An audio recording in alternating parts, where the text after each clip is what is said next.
আকাশে যখন আমরা বিশাল একটি বিমান উড়তে দেখি তখন আমাদের মনে একটা প্রশ্ন আসে, এত বড় একটি জিনিস আসলে কিভাবে তৈরি হয়? একটি বিমান বানানো খুব সহজ কাজ নয়। এর পেছনে কাজ করেন হাজার হাজার ইঞ্জিনিয়ার, ডিজাইনার এবং কারখানার দক্ষ কর্মীরা। আজকের ভিডিওতে আমরা খুব সহজভাবে জানব কারখানায় ধাপে ধাপে বিমান কিভাবে তৈরি করা হয়। ভিডিওটি শুরু করার আগে একটি ছোট্ট অনুরোধ, আপনি যদি নতুন হয়ে থাকেন তাহলে এখনই চ্যানেলটি সাবস্ক্রাইব করে রাখুন, কারণ এই চ্যানেলে আমরা এমন অনেক মজার ও শিক্ষামূলক ভিডিও নিয়ে আসি। ডিজাইন তৈরি। বিমান তৈরির প্রথম কাজ হল ডিজাইন তৈরি করা। ইঞ্জিনিয়াররা প্রথমে কম্পিউটারে বিশেষ সফটওয়্যার ব্যবহার করে বিমানের পুরো নকশা তৈরি করেন। তারা হিসাব করেন বিমানের ডানা কত বড় হবে, কতজন যাত্রী বসতে পারবে, কত শক্তিশালী ইঞ্জিন লাগবে। এই ডিজাইন তৈরিতে কখনো কখনো কয়েক বছর সময়ও লাগতে পারে। ধাপ ২, বিমানের অংশ তৈরি।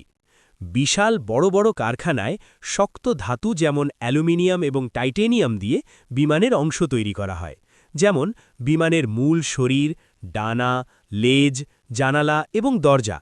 প্রতিটি অংশ অত্যন্ত নিখুঁতভাবে তৈরি করা হয়, কারণ সামান্য ভুলও বিপজ্জনক হতে পারে। ধাপ ৩, সব অংশ একত্র করা। এরপর সেই সব অংশগুলো বড় একটি অ্যাসেম্বলি লাইনে নিয়ে আসা হয়। এখানে দক্ষ কর্মীরা ধীরে ধীরে সব অংশ একসাথে জোড়া লাগান। প্রথমে বিমানের মূল শরীর তৈরি হয়, তারপর ডানা বসানো হয়, এরপর লেজ এবং অন্যান্য অংশ লাগানো হয়। ধীরে ধীরে একটি সম্পূর্ণ বিমানের আকার তৈরি হতে শুরু করে। এখানে একটি ছোট্ট অনুরোধ, যদি ভিডিওটি আপনার ভালো লাগে তাহলে এখনই সাবস্ক্রাইব করে রাখুন এবং ভিডিওটিতে একটি লাইক দিন। ধাপ ৪, ইঞ্জিন বসানো। বিমান তৈরির সবচেয়ে গুরুত্বপূর্ণ অংশ হল ইঞ্জিন বসানো। শক্তিশালী জেট ইঞ্জিন বিমানের ডানার নিচে বসানো হয়। এই ইঞ্জিনই বিমানের গতি তৈরি করে এবং আকাশে উড়তে সাহায্য করে। ধাপ ৫, কঠোর পরীক্ষা। বিমান তৈরি শেষ হলেই সেটি সরাসরি আকাশে ওড়ে না। প্রথমে অনেক কঠোর পরীক্ষা করা হয়। ইঞ্জিন পরীক্ষা করা হয়, সব যন্ত্রপাতি ঠিকমতো কাজ করছে কিনা দেখা হয়। তারপর পাইলটরা পরীক্ষামূলক উড়ান দেন। সব কিছু ঠিক থাকলেই বিমানটি যাত্রী বহনের জন্য অনুমতি পায়।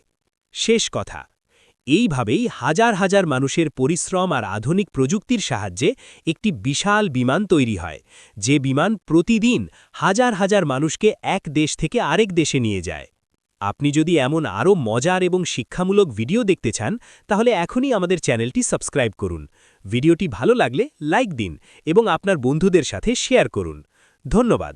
আবার দেখা হবে নতুন একটি ভিডিওতে।